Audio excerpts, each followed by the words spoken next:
चलो, so the next lecture which we are going to see is salient features of the constitution. इसके पहले का lecture हम लोग ने देखा था the making of the constitution, मतलब कैसे कॉन्स्टिट्यूंट असेंबली बनी, उसके बाद जो कॉन्स्टिट्यूशन की फ़िलासफ़ी थी वो बनी, फिर कॉन्स्टिट्यूशन कैसे बना, एंड फिर वहाँ से जनरल इलेक्शन फर्स्ट और पार्लियामेंट बनी।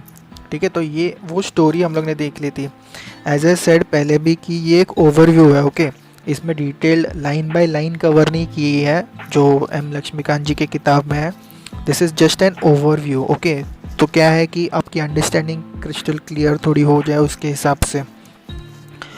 ठीक है, फिर salient features of the constitution देखते हैं। सी बेसिकली सब अभी कुछ इम्पोर्टेंट फैक्टर्स थे जिनकी वजह से कॉन्स्टिट्यूशन जो है हमारा वो उसमें इम्पोर्टेंट चेंजेस आते गए। जैसे कि example 42nd constitutional amendment act, it is considered as mini constitution itself due to its large size and its importance.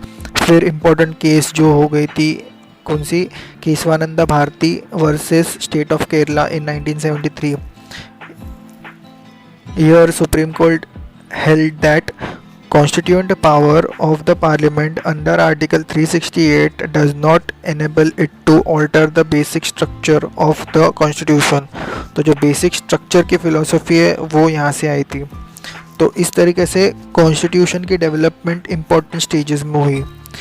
फिर देखो बेसिकली दुनिया में दो टाइप के कॉन्स्टिट्यूशन है, एक है रिटन कॉन्स्टिट्यूशन जो अमेरिकन टाइप कॉन्स्टिट्यूशन है, एंड जो दूसरा है अनरिटन टाइप जो ब्रिटिश है टाइप है। ठीक है, तो the Indian constitution is the lengthiest of the all written constitutions in the world. अभी प्रेजेंटली आज मतलब नियरली 2019-20 के दरमियान the constitution consist of preamble, 470 articles divided into 25 parts and has 12 schedules, okay। जब कॉन्स्टिट्यूशन स्टार्ट हुआ था तभी कितने थे, 395 articles, 8 schedules, 22 parts and the preamble. ठीक है, तो अभी हमारा कॉन्स्टिट्यूशन इतना बल्कि है। तो factors which contributed to the elephantine size of the constitution are, इसमें आते हैं geographical vastness of the country, diversity of the country, कितने सारे सेक्शंस, कम्युनिटीज़, रिलीजन, रीजन्स, इतने सारे चीज़ों को कवर करना था, इसके लिए वो साइज़ उनको सबको ऐड ऑन करते हुए साइज़ बढ़ी। फिर हिस्टोरिकल फैक्टर्स जैसे कि एग्जांपल जो influence of government of India act of 1935 थी, वो खुद एक्ट इतनी लंबी थी और उसको बेस वो काफ़ी इम्पोर्टेंट स्ट्रक्चरल बेस है हमारे कॉन्स्टिट्यूशन का, तो उसको पकड़ के भी कॉन्स्टिट्यूशन बड़ा हो गया। फिर हमने सिंगल कॉन्स्टिट्यूशन बनाया for both centre and state, तो उसके हिसाब से भी बड़ा बन गया। एंड फिर ऐसा था कि ज़रा ज़्यादा डोमिनेंस था of lawyers in the constituent assembly, तो वो थोड़ी कॉन्स्टिट्यूशनल लैंग्वेज वगैरह उसके हिसाब से वो आगे बन गया बड़ा। फिर the constitution contains not only the fundamental principles of governance but also its detailed administrative provisions, okay। मतलब सिर्फ फिलोसफिकल या फिर प्रिंसिपल ओरिएंटेड नहीं है, ऑल्सो एडमिनिस्ट्रेटिव प्रोविजंस भी है उसमें, इसके लिए वो इतना लंबा बड़ा डिटेल्ड है। ठीक है, अभी जो कॉन्स्टिट्यूशन है उसमें की जो चीज़ें, it is drawn from various sources. Example क्या है, government of India act 1935, it gives the structural part to a large extent to our constitution. जैसे कि इसमें एग्जांपल है, it includes the federal scheme, office of the governor, judiciary, public service commission, emergency provisions and administrative details. ठीक है, तो ये थे government of India act 1935 से सोर्सेस। वहाँ से देखो वैसे का वैसा नहीं लिया गया है, हमने उस इन सारी चीज़ों को इंडिया के रिक्वायरमेंट के हिसाब से मोल्ड किया है। फिर अमेरिकन कॉन्स्टिट्यूशन से देखें तो जो philosophical party of fundamental rights, फिर इंडिपेंडेंट जुडिशरी, फिर जुडिशल रिव्यू, फिर इम्पीचमेंट ऑफ प्रेसिडेंट, फिर पोस्ट ऑफ वाइस प्रेसिडेंट, फिर रिमूवल ऑफ सुप्रीम कोर्ट जज एंड हाई कोर्ट जज, तो ये अमेरिकन कॉन्स्टिट्यूशन के यहाँ से है। फिर आयरिश कॉन्स्टिट्यूशन, वहाँ से लिए है philosophical part of DPSP, nomination of members to Rajya Sabha, फिर method of election of president. फिर ब्रिटिश कॉन्स्टिट्यूशन के यहाँ से it gives the political part, okay, political part मतलब प्रिंसिपल ऑफ कैबिनेट गवर्नमेंट, फिर relation between executive and legislature, फिर parliamentary government का concept, फिर रूल ऑफ लॉ, फिर लेजिस्लेटिव प्रोसीजर जो है वो लेजिस्लेशन की प्रोसीजर, फिर सिंगल सिटीजनशिप का कॉन्सेप्ट, फिर प्रेरोगेटिव रिट्स जो है ना वो, फिर पार्लियामेंट्री प्रिविलेजेस एंड बाइकैमरलाइजेशन मतलब बाइकैमरलिज्म। ठीक है, मतलब जो पॉलिटिकल स्ट्रक्चर है kind of British constitution, British के हिसाब वो वैसा ही है, सिमिलर है।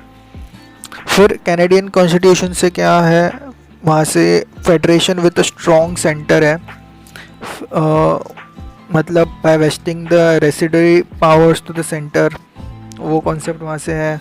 फिर appointment of the state governor by the centre, वो भी कॉन्सेप्ट है वहाँ से। फिर advisory jurisdiction of supreme court, वो कॉन्सेप्ट भी है वहाँ से। फिर ऑस्ट्रेलियन कॉन्स्टिट्यूशन से कॉन्करेंट लिस्ट का कॉन्सेप्ट, फिर freedom of trade and commerce and intercourse का कॉन्सेप्ट, ये सब trade related, okay, trade and commerce related. फिर joint sitting of 2 houses of the parliament, वो वाला कॉन्सेप्ट कि कब रिक्वायरमेंट है उसके हिसाब से जॉइंट सिटिंग हो जाए वो। फिर वेइमार कॉन्स्टिट्यूशन मतलब जर्मनी का, वहाँ से क्या है, suspension of fundamental rights during emergency का कॉन्सेप्ट। फिर सोवियत कॉन्स्टिट्यूशन मतलब USSR का, वहाँ से क्या है, फंडामेंटल ड्यूटीज़ का concept and ideas of justice, जैसे कि social, economic, political, in the preamble which is included in the preamble, okay, ideas of justice, social, economical and political.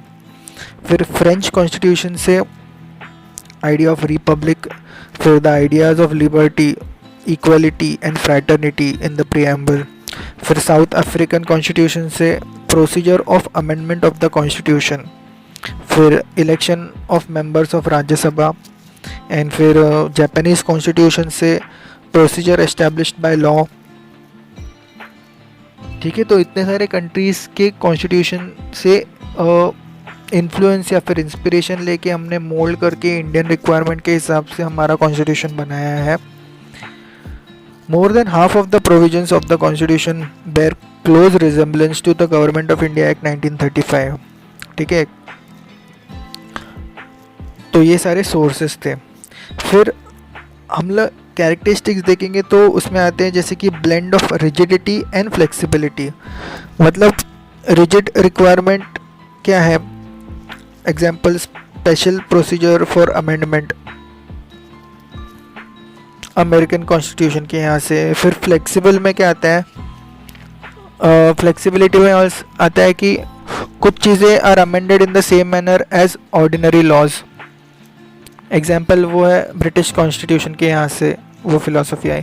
तो अभी आपको ये मतलब ये फिलॉसफी है, अभी हर चीज़ में अगर डिटेल में समझाने लगो तो बहुत टाइम जाएगा। आप एक्चुअली किताब पढ़ लोगे ना पूरा, तो आपको ये फटाक से समझ में आ जाएगा कि मैं किस चीज़ों के बारे में बात कर रहा हूँ। आगे आगे तो हम लोग ऑब्वियसली देखेंगे कि कौन सी चीज़ें एज ए सेड विच जिनको अमेंडमेंट लगता है स्पेशल प्रोसीजर की, जिनको अमेंडमेंट लगती है जो ऑर्डिनरी लॉज के हिसाब से भी अमेंडमेंट हो जाती है वो। ठीक है,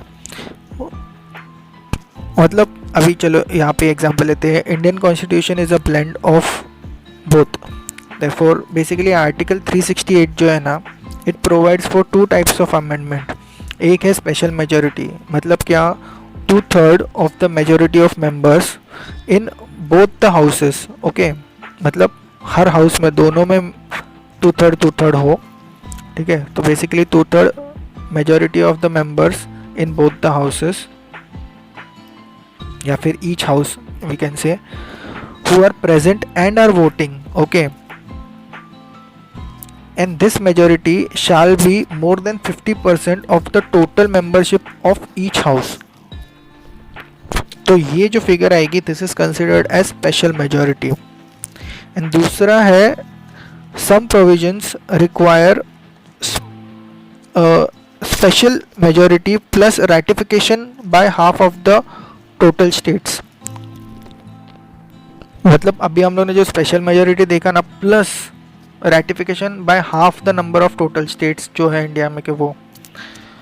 अभी इसके पहले मैंने आज समझा है कि कुछ चीज़ें नॉर्मल जो ऑर्डिनरी लॉज पास होते हैं वैसे भी हम लोग कर सकते हैं। तो इसमें आता है कि on the other hand outside of article 368, okay, outside of article 368 है ये, some provisions can be amended by simple majority only which is use for like ordinary legislative procedure. मतलब सिंपल मेजॉरिटी आप पा लो और आपका लॉ पास हो जाएगा, वो एक टाइप ऑफ अमेंडमेंट है। But this is outside of article 368, ठीक है। तो हम लोग देखते हैं कि कुछ लॉज, कुछ बिल्स पर बहुत ज़्यादा मतलब पार्लियामेंट में इशू हो जाते हैं, कुछ थोड़े इजीली पास ऑन हो जाते हैं। तो इसमें ये अलग अलग टाइप के मेजॉरिटीज़ कौन सी, लाइक कौन से को प्रॉपर कॉन्स्टिट्यूशनल अमेंडमेंट होना है, या फिर वो एक सिंपल लॉ है, या फिर कोई बेसिक है जहाँ पे स्पेशल मेजॉरिटी की रिक्वायरमेंट नहीं है, तो उसके हिसाब से अलग अलग लॉज पास होते हैं, ठीक है। वो आगे देखेंगे कैसे कैसे कौन से लॉज होते हैं। फिर दूसरी कैरेक्टरिस्टिक है that it has federal system with a unitary बायस। मतलब क्या फीचर्स ऑफ फेडरेशन क्या है, मतलब यहाँ पे आते हैं टू गवर्नमेंट्स, कौन से सेंट्रल एंड स्टेट गवर्नमेंट। फिर वहाँ पे डिवीजन ऑफ पावर्स है, बाइकैमरलिज्म है, यूनिटरी फीचर्स है। बाइकैमरलिज्म मतलब वर्ड से कंफ्यूज मत हो जाना, मतलब वो लोकसभा एंड राज्यसभा दो है ना, दो हाउसेस है, उसको ये बोलते हैं। अभी दूसरा है यूनिटरी फीचर्स, ये हम लोग ने अभी फेडरेशन के फीचर्स देख लिया, अभी यूनिटरी फीचर्स में है, और वो बाइकैमरलिज्म स्टेट में भी होते हैं। अभी यूनिटरी फीचर्स में है strong centre, single constitution, single citizenship throughout India and emergency provisions, okay. फिर नेक्स्ट है article 1 has described India as union of states not as a federation, okay. हमने हमारे स्टेट्स का यूनियन कंसिडर किया गया है। Union implies that it is not a result of an agreement, therefore no state has the right to secede from the union. तो यहाँ पे K C Wheare ने he has called it मतलब Indian constitution as quasi federal. फिर या फिर other authors जैसे कि it has been called as cooperative federalism by Granville Austin.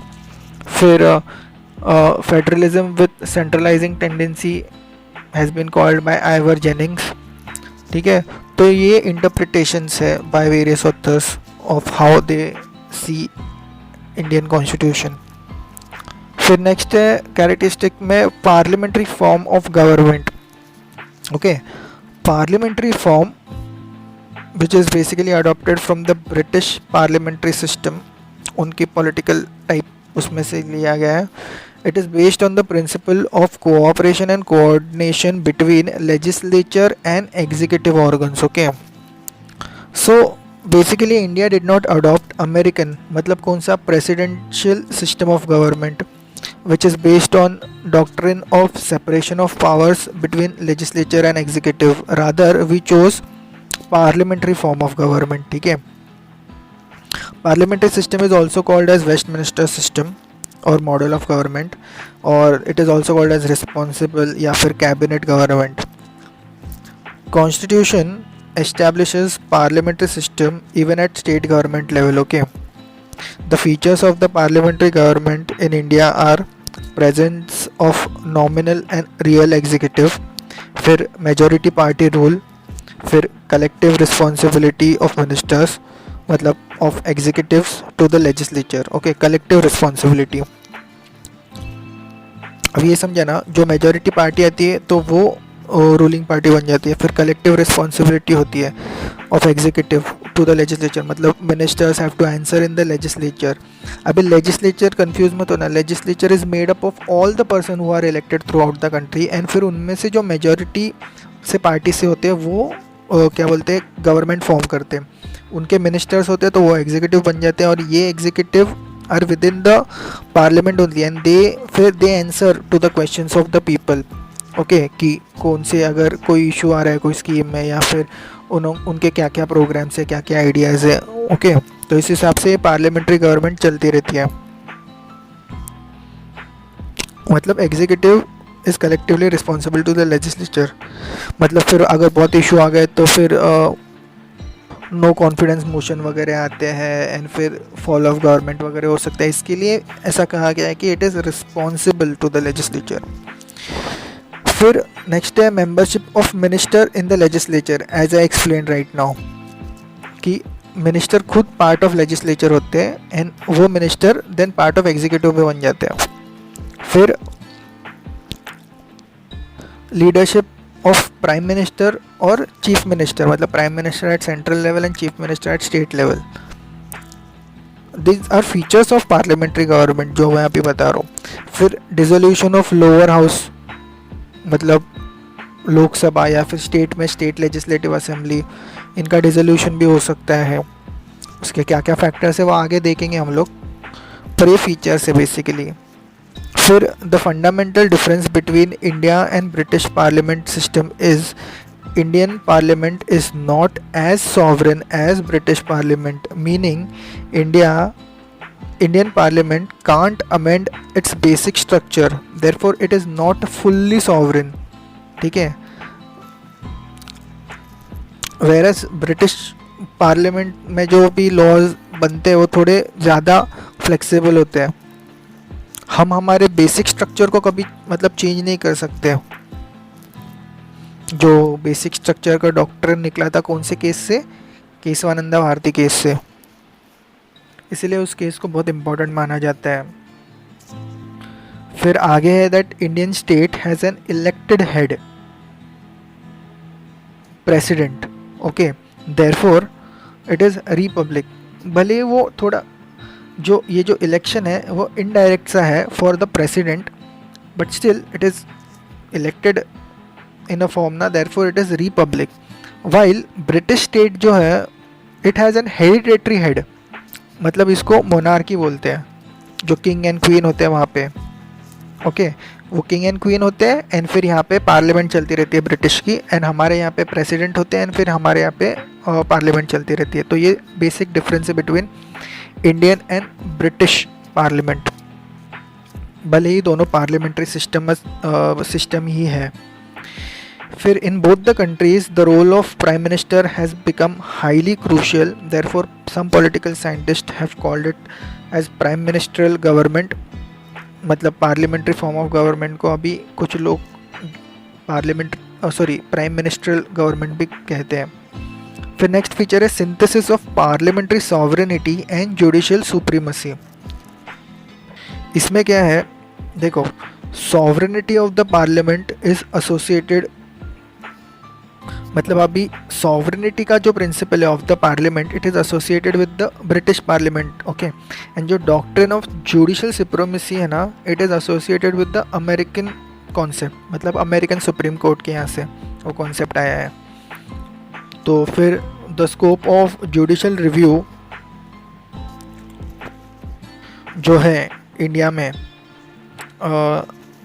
मतलब which is the power of the supreme court in India, it is still narrower than the US का supreme court का power of judicial review, because the American Constitution provides for the due process of law. Against हम जो follow करते हैं that is procedure established by the law, okay, which is contained in the Indian Constitution. Okay, basically related to Article 21. It is from the British constitutional philosophy. ठीक है. अभी procedure established by law and due process of law में क्या फ़र्क है. So basically procedure established by law में क्या होता है, a law is valid if it has followed the correct procedure laid down duly by the legislature. मतलब जब जुडिशियल रिव्यू होता है तो what does the supreme court check here, जब प्रोसीजर एस्टेब्लिश्ड बाय लॉ होती है तो it checks that the procedure of law has been properly followed. जो मतलब प्रोसीजर थी लॉ में as it has been mention वैसी प्रॉपरली फॉलो हुई है क्या, तो हम लोग रिव्यू लेते हैं और वो बराबर है तो ठीक है. एंड दूसरा कॉन्सेप्ट है ड्यू प्रोसेस ऑफ लॉ. अभी यहाँ पे क्या होता है, it checks the law if it is fair, just and non-arbitrary. Okay, and it also checks if it takes away personal life and liberty. मतलब इतने सारी चीज़ें चेक कर की जाती है सुप्रीम कोर्ट से कि अरे बाबा ये जो लॉ है वो क्या वो फेयर है इस इंसान के लिए, जस्ट है, नॉन आर्बिट्रेरी है, ठीक है, वो क्या पर्सनल लिबर्टी लाइफ ले रहा है। तो इसको बोलते हैं due process of law. Okay, जो अमेरिकन सुप्रीम कोर्ट के यहाँ से फॉलो होती है। तो basically due process of law is equal to procedure established by law plus the principle of natural justice. मतलब नेचुरल जस्टिस मतलब फेयरनेस है क्या नहीं, इसको बोलते हैं नेचुरल जस्टिस का प्रिंसिपल। मतलब it checks the law itself, due process of law, whereas the procedure established by the law checks the procedure of the law and due process of law checks the law itself। ठीक है, तो वो थोड़ा broader है, तो इसके लिए वो मतलब वहाँ पे थोड़ा ज़्यादा रिजिड, वहाँ पे ज़्यादा पावर है जुडिशल रिव्यू की अमेरिका में सुप्रीम कोर्ट के पास, because they follow due process of law. फिर नेक्स्ट है that the supreme court can declare parliamentary laws as unconstitutional by taking a judicial review. Okay, and दूसरा है that the parliament can amend the major part of the constitution by its constituent powers. Therefore हम लोग क्या देखते हैं यहाँ पे, there is a synthesis of parliamentary sovereignty. मतलब क्या, it can amend a major part of constitution except the basic structure ना। तो ये हो गया part of parliamentary sovereignty. And दूसरा है synthesis of parliamentary sovereignty and judicial supremacy, जो हम लोग ने अभी देखा कि supreme court can declare a parliamentary law as unconstitutional by judicial review if it does not fit in basic structure. तो जो बेसिक स्ट्रक्चर का जो कॉन्सेप्ट है ना, वो ये दोनों के बीच में आता है, और वो मतलब वो कॉन्सेप्ट गेम चेंजर है कि मतलब जुडिशरी के पास पावर जाएगी या फिर पार्लियामेंट के पास पावर जाएगी उसकी। तो फिर ये दोनों को मिला के बनता है synthesis of parliamentary sovereignty and judicial supremacy. फिर नेक्स्ट है इंटीग्रेटेड एंड इंडिपेंडेंट जुडिशरी का feature which is established by the constitution of India. मतलब क्या है, इंटीग्रेटेड किसको बोलते हैं, मतलब सुप्रीम कोर्ट है सबसे ऊपर, फिर आते हैं हाई कोर्ट जो स्टेट लेवल पे होते हैं, फिर उनके नीचे आते हैं सबऑर्डिनेट कोर्ट्स मतलब डिस्ट्रिक्ट कोर्ट या फिर अदर कोर्ट्स। ओके, तो ये पूरा एक इंटीग्रेटेड सिस्टम है, इसको ये सिंगल सिस्टम है। ओके, मतलब integrated system है, therefore this single system enforces both central as well as state laws। unlike USA में कैसा होता है, फेडरल जुडिशरी होती है, स्टेट जुडिशरी होती है।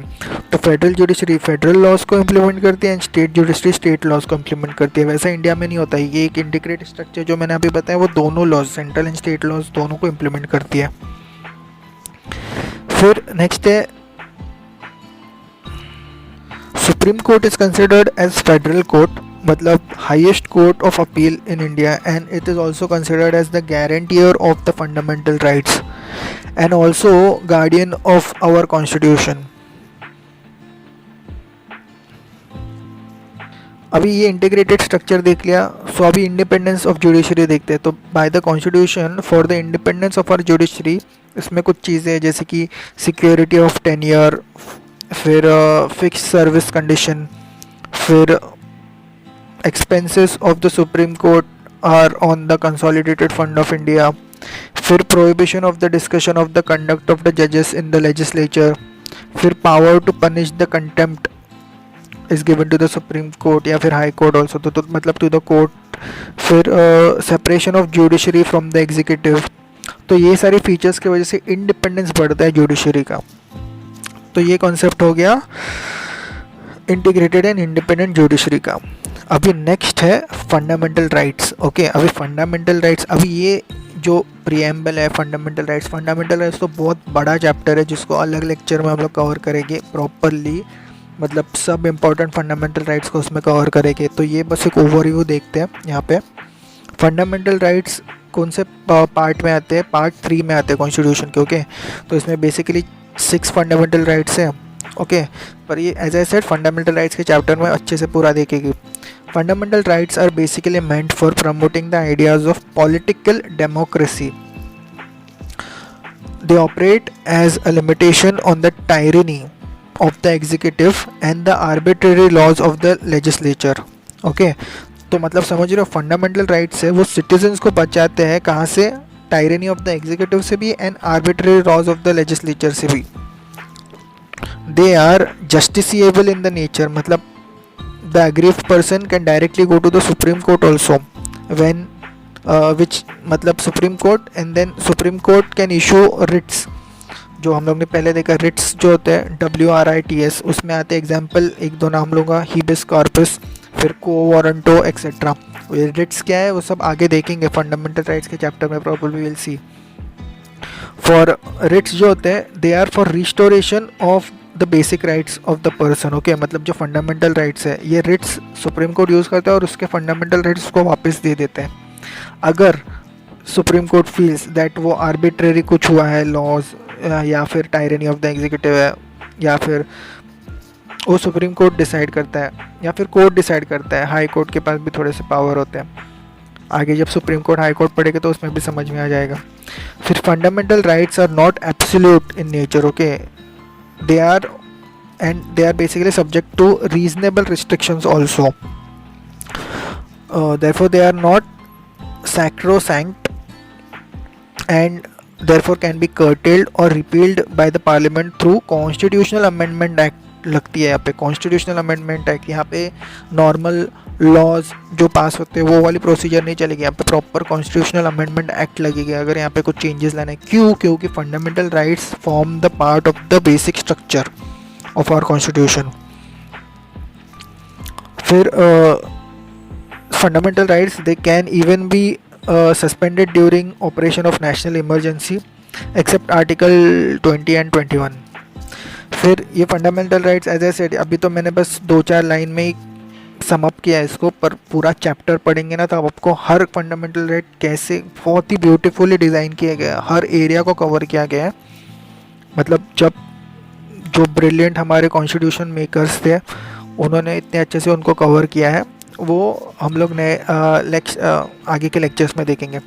फिर दूसरा है directive principles of state policy. So यहाँ पे according to doctor Ambedkar ji, DPSP मतलब directive principles of state policy, DPSP is a novel feature of our Indian constitution. Okay, it is a part of basically part 4 of our constitution. They can be classified broadly into 3 categories: Gandhian, socialistic and liberal intellectual. Okay, वो कौन से हैं उसमें क्या क्या आता है वो DPSP के चैप्टर में देखेंगे. DPSPs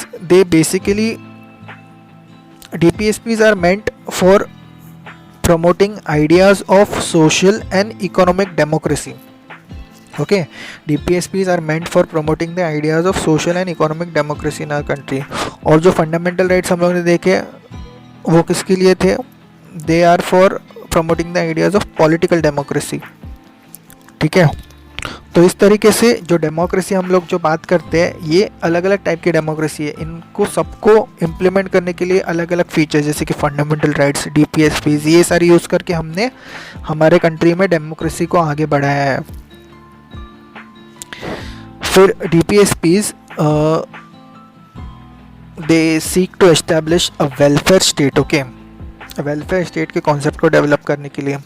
but DPSPs are non justiciable in nature. Okay, non justiciable है, whereas fundamental rights were justiciable. Okay, फिर constitution itself declares that these principles मतलब DPSPs are fundamental in the governance of the country and it shall be the duty of the state to apply these principles in making of the laws.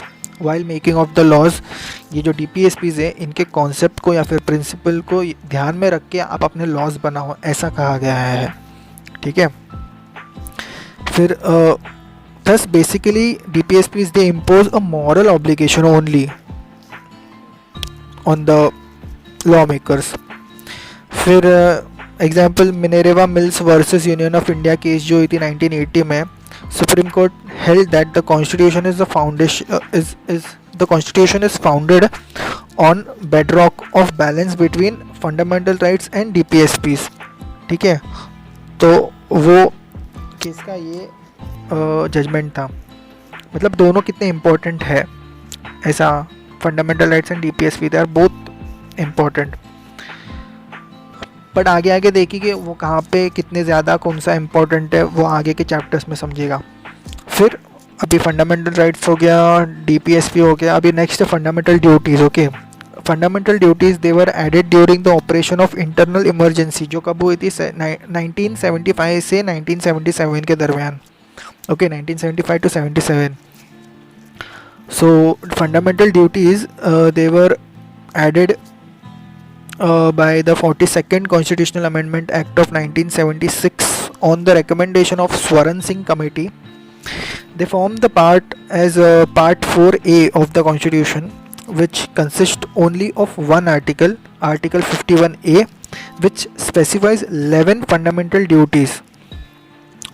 अभी इसमें example है to respect the national flag, national anthem, constitution, promote spirit of common brotherhood etcetera. पर सारे जो है वो हम लोग ने फंडामेंटल ड्यूटीज़ के लेक्चर में we have covered. Okay, fundamental duties are also non justiciable in nature. Fundamental duties serve as a reminder that while enjoying the rights they also the citizens also owe duties to their country and society and also fellow citizens। okay,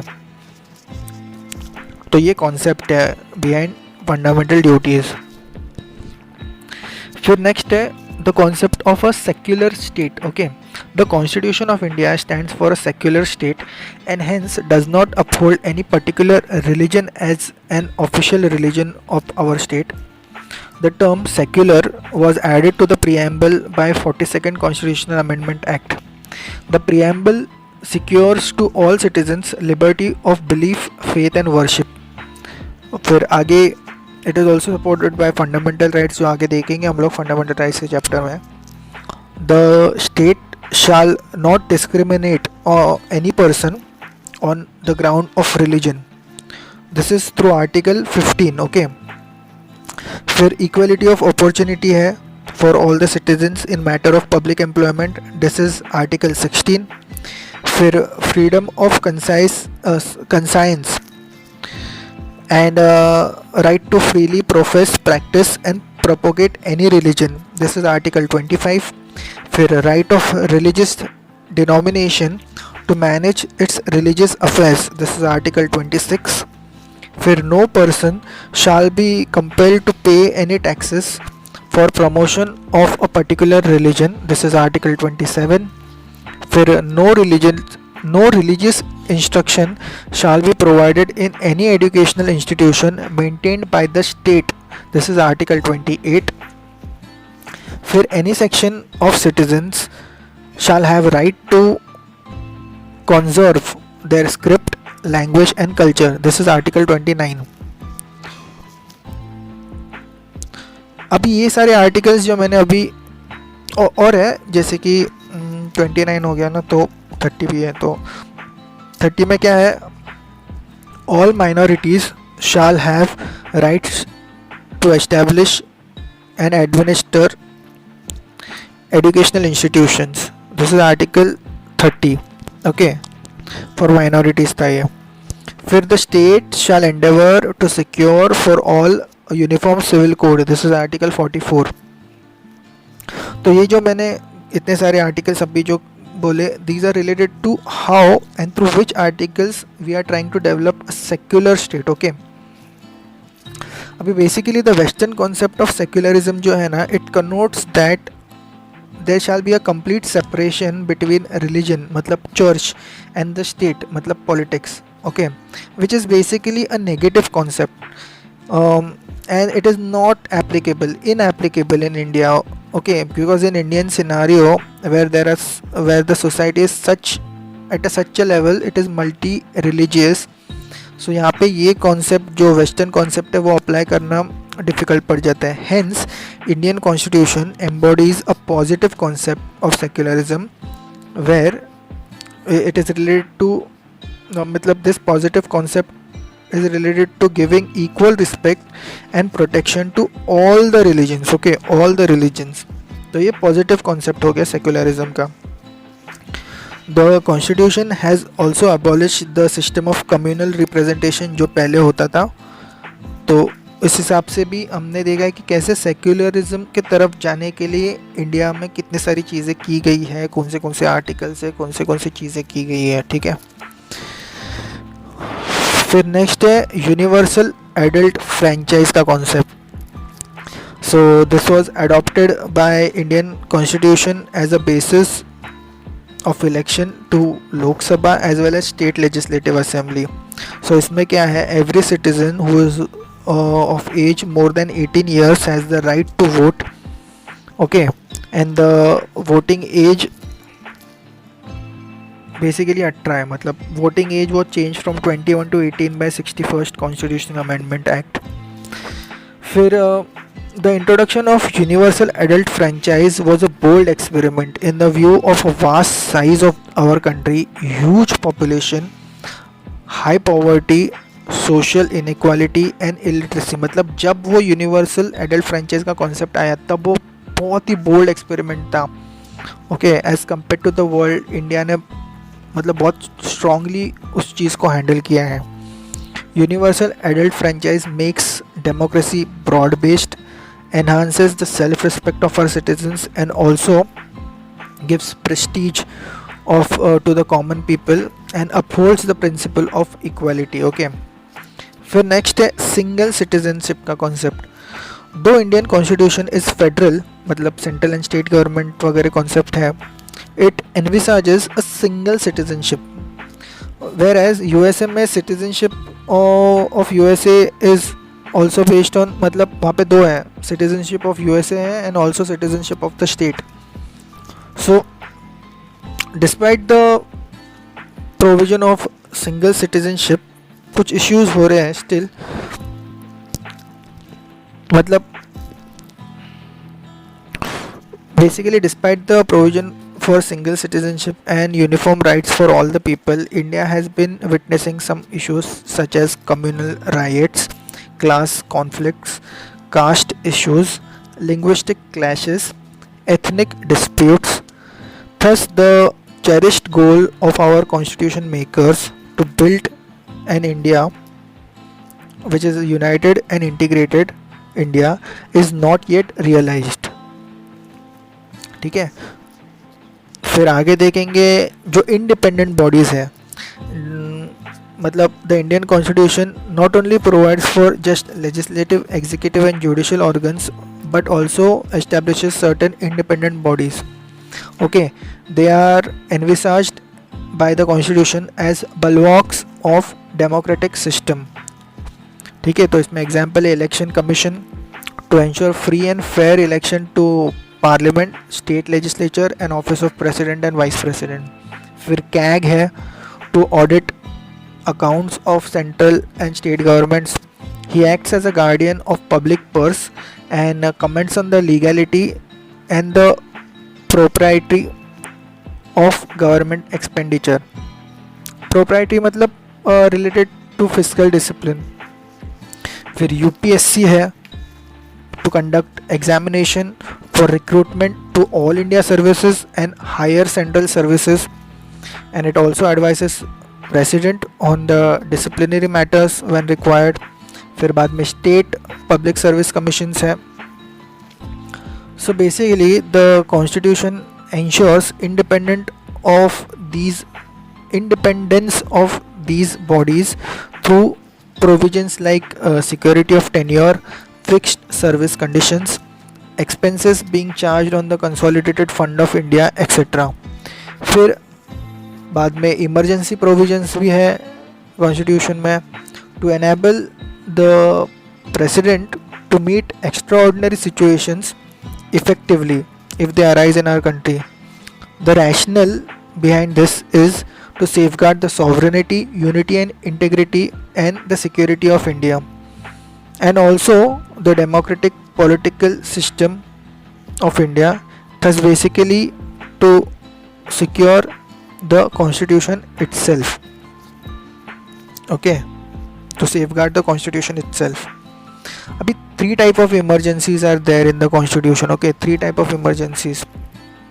इसमें आते हैं article 352 related to national emergency on ground of war और external aggression और armed rebellion. Okay, this was मतलब इसमें amendment हुई थी by the 44th constitutional amendment act 1978 which replace the term internal disturbance to मतलब बाय आर्म्ड रिबेलियन. ओके, तो ये था आर्टिकल 352 फॉर नेशनल इमरजेंसी. फिर दूसरा है स्टेट इमरजेंसी. तो इसमें आते हैं president's rule. Okay, state emergency is related to president's rule on the ground of failure of constitutional machinery in the state. ठीक है, तो इसमें है आर्टिकल 356. फिर दूसरा है और failure to comply with the direction of the centre. ये कौन सा है आर्टिकल? यह है आर्टिकल 365. ओके, तो ये दोनों मिलके स्टेट इमरजेंसीज में आते हैं. फिर नेक्स्ट है article 360.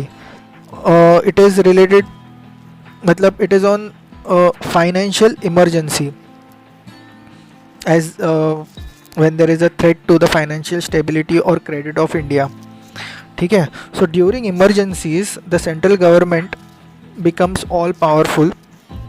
It converts the federal structure into unitary structure without formal amendment of our constitution. So it is a unique feature of our Indian constitution to convert from federal to unitary structure under example national emergency वगैरह. फिर next है feature हमारे constitution का 3 tier government. Okay, so basically by जो famous 73rd and 74th constitutional amendment act हुई 1992, a third tier of our government मतलब local government आ गई. थर्ड टायर मतलब क्या? इन एडिशन टू जो प्रीवियस कौन से 2 टायर है, central government and state government. अभी थर्ड कौन सी है? Local government. ओके, तो लोकल गवर्नमेंट वॉज मेड. तो ये लोकल गवर्नमेंट जो है इट इज़ अ यूनिक मतलब जो 73rd 74th constitutional amendment act के बाद जो थर्ड टायर बना है, it is a unique feature of Indian constitution.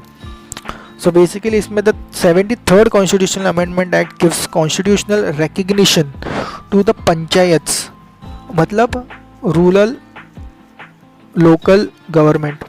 Okay, rural local government by adding part 9. Okay, so basically part 9 provides for 3 tier structure of panchayat raj in every state. That is panchayat at village level, फिर at intermediate level and at district level. And it also added a new schedule मतलब 73 constitutional amendment act के अंदर ही it added new schedule 11 which specifies the powers, authority and responsibility of panchayats.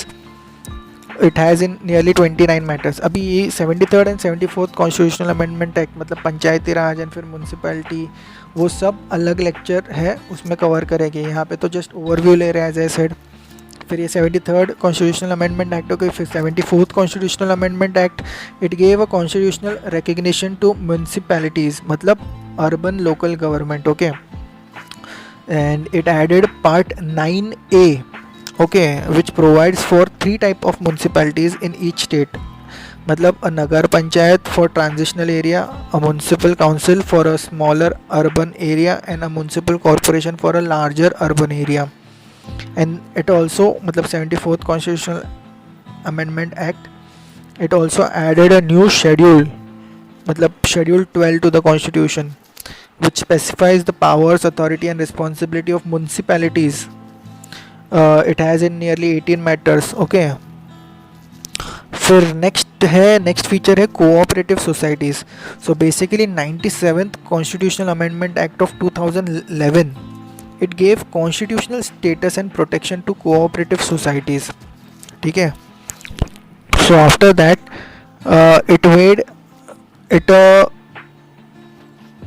it made it a right to form cooperative society मतलब a fundamental right under article 19. फिर new DPSPs were there added on promotion of cooperative society, जैसे कि article 43B. फिर it added a new part 9B, okay, which is entitled as cooperative societies. इसमें कौन से articles आते हैं? Article 243ZH to article 243ZT, okay. फिर part 9 जो है, part 9B, okay, it contains provisions to ensure cooperative societies in our country function in a very democratic, professional and economically sound manner. It also empowers the parliament to make laws regarding the multi-state cooperative societies and also the state legislature with respect to other cooperative societies, okay. तो ऐसा इतने सारे structures हैं India के अंदर. फिर still we have to talk about criticism also. मतलब अगर क्रिटिसिज्म देखा जाए रिलेटेड टू कॉन्स्टिट्यूशन, उसमें है कि जो क्रिटिक्स ने लिखा है that it is a borrowed constitution, some call it as a bag of borrowing. However, this criticism is unfair because the framers of the constitution made necessary modifications for the suitability of Indian constitution, okay, and also at the same time they avoided others negative aspects. मतलब वैसे का वैसा नहीं लिया गया है. So therefore अगर इसको प्रॉपरली अगर किसी ने कहा है तो as per the constituent assembly debates, okay, as per the constituent assembly debates, doctor Ambedkar ji, he stated that since the fundamentals of the constitution are recognized all over the world, all the constitution in their main provisions will look similar. The only thing that can be done is to accommodate variations as per the need of the day, okay. So in other words हमने modify करके लिया है, ठीक है. फिर दूसरा criticism था कि it is a carbon copy of government of India act 1935 act, okay. और सम critics also call it as amended version of Government of India Act 1935. So here also Dr. Ambedkar ji said the provisions taken from the Government of India Act 1935 relate mostly to the administrative details. It involves no plagiarism, nobody holds patent or rights to the fundamental ideas of constitution, okay. So this was clearly stated by him कि ये एक universal concept है, हमने क्या किसी से चोरी नहीं किया है इस चीज़ को, ठीक है. ये एक यूनिवर्सल कॉन्सेप्ट है, हर कॉन्स्टिट्यूशन में इसी हिसाब से डेवलपमेंट होती है डेमोक्रेटिक कॉन्स्टिट्यूशन की. हमने हमारे रिक्वायरमेंट के हिसाब से हमारा कॉन्स्टिट्यूशन डेवलप किया है, ठीक है. फिर दूसरा क्रिटिसिज्म था कि it is un Indian in some areas. So as per critics it does not reflect the political traditions and spirit of India in some regions. जैसे कि example, some call it un-Gandhian also. According to critics, it does not contain the philosophy and ideas of Mahatma Gandhi. इसके लिए वैसा criticism develop हुआ. फिर दूसरा criticism है कि elephantine size है उसका, बहुत बड़ा size, बल्कि size है. फिर also criticism है कि it is a paradise for lawyers. मतलब according to critics, it is too legalistic and it makes the people more inclined to go to courts. इतना लीगलिटी है उसमें. तो ये कुछ क्रिटिसिज्म थे, ठीक है. सी अगर आप हिस्ट्री देखोगे तो basically the American constitution originally consisted only of 7 articles. The Chinese they consisted only of 138 articles. The Canadian they consisted only of 147 articles.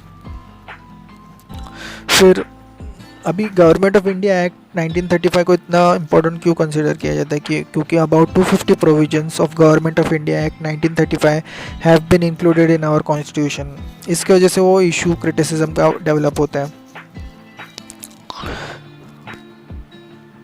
C fundamental right के हिसाब से एक चीज़ है कि originally the constitution provided for 7 fundamental rights. Later right to property, मतलब it is under article 31. It was deleted by the 44th Constitutional Amendment Act, and it was made a legal right under Article 300A in Part 12. ये जो parts है ना, आप parts को Roman figures में लिखो, okay. Schedule को आपने नॉर्मल फिगर्स में लिखा तो भी चलेगा. अभी एज ए सेड जो वोटिंग का राइट्स है उसके हिसाब में ना इंडिया काफ़ी डेवलप्ड था. बहुत पहले हमने वोटिंग राइट्स दे दिए थे, specially with respect to women. मतलब in western countries the right to vote was given gradually. Example, USA gave the franchise to women for right to voting in 1920, फिर ब्रिटेन in 1928, फिर France in 1945, Italy in 1948 and Switzerland ने तो 1971 में दिया था. वेराज India ने तो properly, जब हमारा प्रॉपर इलेक्शन लेट से 1947 से स्टार्ट हुआ तो वहाँ से ही कंसिडर किया जाता है. पर इसके पहले भी हम बहुत पॉलिटिकली साउंड थे. मतलब पॉलिटिकल एम्पावरमेंट ऑफ वुमेन काफ़ी स्ट्रॉन्ग था इंडिया में as compare to other Nations.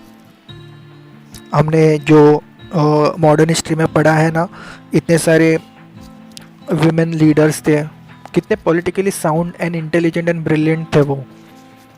तो इंडिया उस हिसाब से हमेशा ही काफ़ी आगे रहा है. फिर 1947 हमने जो ICS को IAS बना दिया एंड IP को IPS बना दिया, okay. And they were then recognised by the constitution as All India services. फिर later in 1963 Indian Forest Service was created. अभी क्या करेंगे ना, अभी कॉन्स्टिट्यूशन एट ए ग्लांस ऊपर से थोड़ा देखेंगे. अभी इसमें बहुत लंबा है, वो बहुत बड़ा हो जाएगा. तो क्या किया है मैंने कि अभी समझो फंडामेंटल राइट्स है या फिर DPSP है या फिर फंडामेंटल ड्यूटीज़ है, तो वो सब यहाँ पे इंक्लूड नहीं किया. क्यों? क्योंकि हम लोग ने वो सब अलग अलग लेक्चर्स में हम लोगों को कवर करने ही वाले. तो यहाँ पे मैंने एक ओवरव्यू, अच्छा कुछ इनको छोड़ के जो वैसे भी हम लोग बाकी के लेक्चर्स में करने वाले हैं उनको छोड़ के अगर कोई इंपॉर्टेंट आर्टिकल वगैरह लगता है या फिर एक बेसिक ओवरव्यू, क्या बोलते हैं, जो पार्ट्स है या फिर शेड्यूल्स है, उसका एक देखते हैं. बट आर्टिकल्स में तो मैंने इतना नहीं आर्टिकल्स लिए हैं क्योंकि वो हम लोग बाद में कवर करने ही वाले हैं हर एक लेक्चर वाइज. ठीक है, तो पहले पार्ट्स देखते हैं, ओके. तो पार्ट में क्या आता है, एज ए सेड पार्ट को आप रोमन फिगर्स में लिखना, मतलब IV, IX वो सब. तो पार्ट 1 जो है उसका सब्जेक्ट है union and it's territory. Part 2 का सब्जेक्ट है सिटीजनशिप. पार्ट 3 का सब्जेक्ट है फंडामेंटल राइट्स. पार्ट 4 का सब्जेक्ट है DPSP. पार्ट 4A का सब्जेक्ट है फंडामेंटल ड्यूटीज़. फिर पार्ट 5 का सब्जेक्ट है यूनियन गवर्नमेंट. अभी पार्ट 5 के अंदर बहुत सारे चैप्टर्स आते हैं, उसमें इंपॉर्टेंट चैप्टर्स है जैसे कि example chapter 4 under part 5 union government is union judiciary. फिर पार्ट 5 के अंदर ही चैप्टर 5 इज़ कैग, ओके. फिर पार्ट 6 है which is related to state government, उसमें भी चैप्टर्स आते हैं. फिर स्टेट गवर्नमेंट के अंदर अगर एग्जांपल है तो मतलब पार्ट 6 के अंदर चैप्टर 5 है high court related state government के अंदर. फिर ये चैप्टर 5 हाई कोर्ट है, चैप्टर 6 इज सबऑर्डिनेट कोर्ट्स. ठीक है, तो ये हो गया पार्ट 6 स्टेट गवर्नमेंट.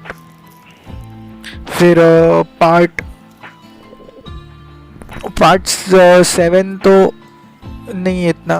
फिर पार्ट 8, ओके, पार्ट 8 मतलब VIII. Part 8 is related to subject of UTs, okay. फिर part 9 related to subject of panchayat. Part 9A सब related to subject of municipalities. Part 9B related to subject of cooperative societies. फिर part 10 is related to scheduled and tribal areas, okay.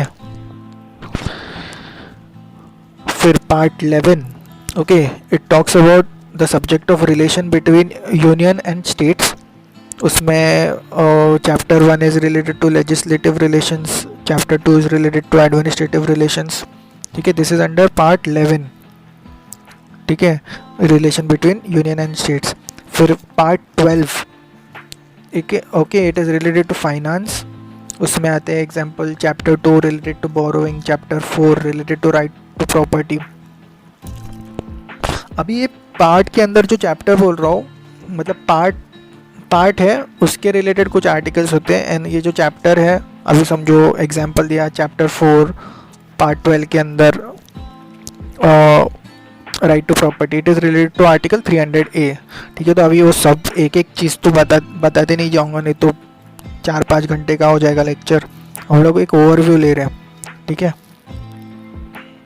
ये सब book में detail में लिखा है। फिर part 13 है related to trade commerce, okay, within the territory of India. फिर पार्ट 14 है related to public service commissions. फिर पार्ट 14A है related to tribunals which has article 323A and article 323B, okay. फिर 323A is related to administrative tribunals and 323B related to the other tribunals. फिर part 15 है related to elections, इसमें है article 324 to 329A, okay.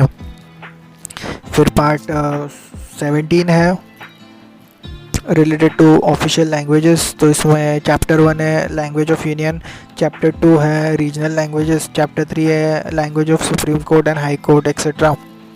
फिर part 18 है emergency provisions. फिर part 20 मतलब XX, it is related to amendment to the constitutions. And फिर part 22 है लास्ट, उसमें शॉर्ट टाइटल वगैरह है एंड रिपील्स जो होते वो है, ओके। अभी आर्टिकल्स देखते हैं, जो important articles of the constitution except as I said. इसमें मैं जो सबसे इम्पोर्टेंट आर्टिकल्स तो मैं चैप्टर वाइज कवर करूँगा ही, मतलब फंडामेंटल राइट्स में DPSP में कौन से आते हैं वो यहाँ पे इतने नहीं देखे। जो बाकी के रह गए हैं जैसे कि कुछ लगते हैं तो मैंने 10-15 देखे हैं, जैसे कि example article 3 related to formation of new state, या फिर alteration of our boundaries and names of the states, मतलब। फिर article 13 related to laws inconsistent with और in derogation with fundamental rights. फिर आर्टिकल 14 इक्वलिटी बिफोर लॉ। अभी 15, 16, 17, 18, 19 वो जो fundamental rights है वो फंडामेंटल राइट्स के चैप्टर में देखेंगे। ठीक है, फिर उसमें ही कुछ जैसे कि article 21A related to right to elementary education. फिर article 32 remedies for enforcement of fundamental rights including writs. फिर article 44 uniform civil code. Article 50 separation of judiciary from the executive. Article 74 related to council of ministers to aid and advise the president. फिर article 112 related to annual financial statement मतलब budget. फिर article मतलब 112 article जो था related to budget. फिर article 143 related to power of the president to consult the supreme court. फिर article 155 related to appointment of the governor. फिर article 163 इसमें क्या है, the council of ministers to aid and advise the governor, मतलब ये state government के यहाँ पे, ओके, क्योंकि गवर्नर है। फिर आर्टिकल 169 रिलेटेड टू अबॉलिशन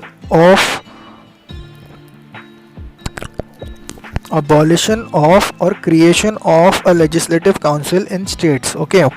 फिर आर्टिकल ये था आर्टिकल 169। फिर नेक्स्ट है article 226 related to power of the high court to issue certain writs. फिर article 239AA related to special provision with respect to Delhi. फिर article 249 related to power of the parliament to legislate with respect to matters under the state list, okay, in national interest, okay, to legislate in national interest. फिर article 262 related to adjudication of interstate water disputes.